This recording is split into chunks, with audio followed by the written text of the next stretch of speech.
எத்தனை கோடி நீ இருந்தாலும் வன்னியர் 1.5 கோடியா, வன்னியனா நிக்க மாட்டா. ஒன்னா கவண்ட 1.5 கோடியா, ஒன்னா நிக்க மாட்டாய். முக்குளத்தூர் கல்லர் மரவர் அகமுடையரா, நிக்க மாட்டாய். மரவனை நிறுத்தின அகமுடையர் போட மாட்டாய், கல்லனை நிறுத்தின மரவன் போட மாட்டாய். பறையரா ஒன்றாக மாட்டாய். நீ சாதியாபமும் நான் நிக்க மாட்டாய், நீ மொழி இனமாவும் நிக்க மாட்டாய்.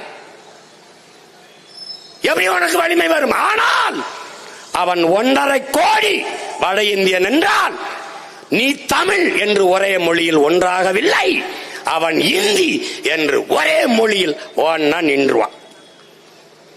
நீ நான் சொல்றதை நீ நம்பல, நிக்கிறானா இல்லையா பொறுத்திருந்து பார், நிப்பான். அப்போது பெருத்த லார்ஜஸ்ட் கம்யூனிட்டி நார்த் இந்தியன் இந்திக்காரன் வந்துருவான். நீ அப்ப வன்னியனும் பேச முடியாது, கவுண்டனும் பேச முடியாது, தேவரனும் பேச முடியாது, பறையனும் பேச முடியாது, நாடாரு செட்டியாரு தேவேந்திரர்